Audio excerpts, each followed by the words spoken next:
पानी मांगने का तरीका क्या पथराव होता है क्या? अंडा होता है क्या? और वो जो महिलाएं हैं, आप वीडियो यहाँ से ले जाइएगा, मेरे पास सारा सबूत है। सिर्फ एक परिवार की महिला है, होसराम है, सुशील यादव है, उसके खानदान की महिला है, उसके किराएदार हैं, जो पानी बेचते हैं, लोगों को गाली दे करके बताते हैं कि तुझे पानी नहीं दूंगा, चंदन चौधरी का जाकर जो करना कर ले। वो पानी बेचते हैं, बोटलिंग प्लांट चलाते हैं, और ये मेरे कार्रवाई नहीं है, मेरा नहीं है। आज जो उनका गुस्सा है, ये सीईओ जल बोर्ड जब आप भी थे, जब आई भी थी, तो बोटलिंग प्लांट जितने भी थे सब पर एफआईआर, वो कार्रवाई भी थी, चलान हुआ था, काटने के लिए बोला हुआ था। और जब इन्होंने अव्यवस्था देखा तो उन्होंने कहा कि इस पर सरकारी आदमी लगा करके हम ट्यूबवेल चलाएंगे। उसी निमित्त उन्हीं के डायरेक्शन पर जब जल बोर्ड एक्शन लेता था तब एक्शन होने नहीं देते थे। फिर जल बोर्ड ने पुलिस फोर्स मंगा करके आज उस पर एक्शन किया, हाइडेंट लगाया और नई लाइन बिछा करके जल बोर्ड उस पर काम कर रही है।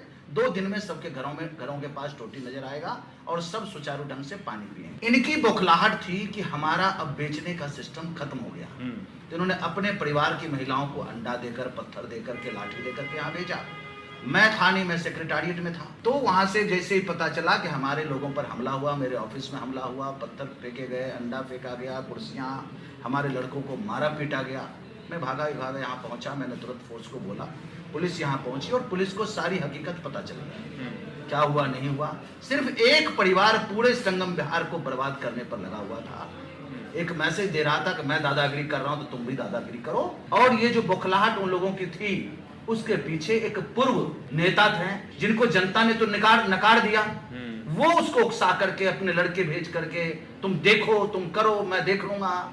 मुझे बिहारी शब्द से संबोधित किया जाता है। यदि मैं बिहार का हूं तो मेरी गलती है क्या? नहीं। मैं बिहार से दिल्ली में आया रोजी रोटी कमाने के लिए, जनता की सेवा कर रहा हूं। आज जनता ने मुझे, पार्टी ने विधायक बना दिया, तो मेरी गलती है क्या? बिहार तो हिंदुस्तान में, ये कोई पाकिस्तान में तो है नहीं जो बिहारी शब्द से संबोधित किया जाता है। और उसके बाद सब लोगों को प्रताड़ित किया जाता है, जाओ बिहारी के पास, जाओ बिहारी के पास, बिहारी पानी देगा, मैं तो दूंगा नहीं तुझे, ये हमारे बाप का ट्यूबवेल है। सरकारी ट्यूबवेल पर सरकार का हक होता है, सरकार के हक के बाद उस जनता का हक होता है, ना कि किसी माफिया का होता है। कार्रवाई किया जल बोर्ड ने, तुम गुस्सा मेरे ऊपर उतार रहे हो। यदि तुम्हें कोई कठिनाइयां थी, तुम्हें पानी नहीं मिलता तो मुझे बताते, फोन पर बताते, मैं नहीं सुनता तो तुम ऑफिस आ जाते। और ऑफिस में भी यदि नहीं सुनते तब तुम पथराव करो, जो मर्जी वो करो। ये कौन सा तरीका होता है? बदमाशी भी तुम ही करोगे, पानी भी तुम ही बेचोगे, और जल बोर्ड यदि एक्शन ले रहा है तो तुम उस पर, हमारे ऊपर हमला करो। लगे आज डीसीपी साहब खुद, डीसीपी 2 आकर के पूरा लाइन जुड़वाए हैं। उसका उन्होंने मुझसे भी आग्रह किया कि हाइडेंट तो लग गया, ये अब कैसे पानी मिलेगा लोगों को। मैंने 2 दिन के अंदर नई लाइन बिछा करके घर घर में पानी पहुंचाएंगे। ये हमारा मकसद है, ये हमारा काम है, ना कि उन माफियाओं का काम है। हम यदि जनता को पानी नहीं देते, मेरे पास आइए, जितना संसाधन है पूरा करेंगे, नहीं तो और संसाधन को डेवलप करेंगे, और ट्यूबवेल करवाएंगे, और टैंकर बढ़ाएंगे, परमानेंट सॉल्यूशन लाएंगे। लेकिन ये कौन सा तरीका होता है विरोध का कि एक परिवार को हम पानी बेचने के लिए नहीं सपोर्ट कर रहे हैं तो तुम मेरे ऑफिस में हमला करोगे। सभी बोर्ड पर एक्शन हो रहा है, आप जाकर पता कर लीजिए। आपके यहाँ भी तो हुआ ना, हमारे वहाँ एक कोई आपने फोन किया था कि इस ट्यूबवेल पर खराब है, ठीक नहीं हो पा रहा है, तो मैंने उसको ठीक करवाया ना।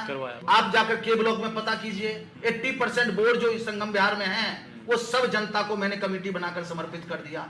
और आने वाले अगले महीने में सभी ट्यूबवेल पर सरकार का कब्जा होगा, सरकारी आदमी चलाएगा, जनता को फ्री ऑफ कॉस्ट पानी मिलेगा। जो मैं संकल्प करता हूं जनता के लिए वो मैं पूरा करके रहता हूं, ये मैं आपको बताना चाहता हूं। इस संकल्प में भी कोई बाधा बनने की कोशिश करेगा तो उसको बख्शा नहीं जाएगा। सरकारी काम में जिसने बाधा उत्पन्न किया है उस पर उचित कार्रवाई की जाएगी। संगम बिहार की जनता ने जो आशीर्वाद दिया है उसकी सेवा के लिए सदैव तत्पर है, उसके लिए खून भी बहा दूंगा मैं, लेकिन घर घर तक सेवा करने का संकल्प जो लिया मैंने वो पूरा करके रहूंगा। आप जरूर कोई दिक्कत थी आप मुझसे बताइए ना, आप लोगों ने चुना है ना, संगम बिहार के लोगों ने चुना है। ये हमारा ऑफिस नहीं है, ये संगम बिहार के विधायक का ऑफिस है और संगम बिहार की जनता के लिए है। आप अपने ही ऑफिस पर हमला कर रहे हैं, आपका ऑफिस है ये संगम बिहार वासियों का ऑफिस है, जो सुविधा के लिए ऑफिस खोला गया है, आप उस ऑफिस पर कर रहे हैं। ये चीज बर्दाश्त नहीं होगा, चाहे कुछ भी कर लें, मैं बिल्कुल तैयार हूं इन लोगों से लड़ने के लिए। प्रशासनिक रूप से मैं कार्रवाई करवाऊंगा, पूरा कार्रवाई होगा और 100% होगा। पुलिस बल तैनात है, जहां भी जिसने भी हमला किया है उस पर उचित कार्रवाई।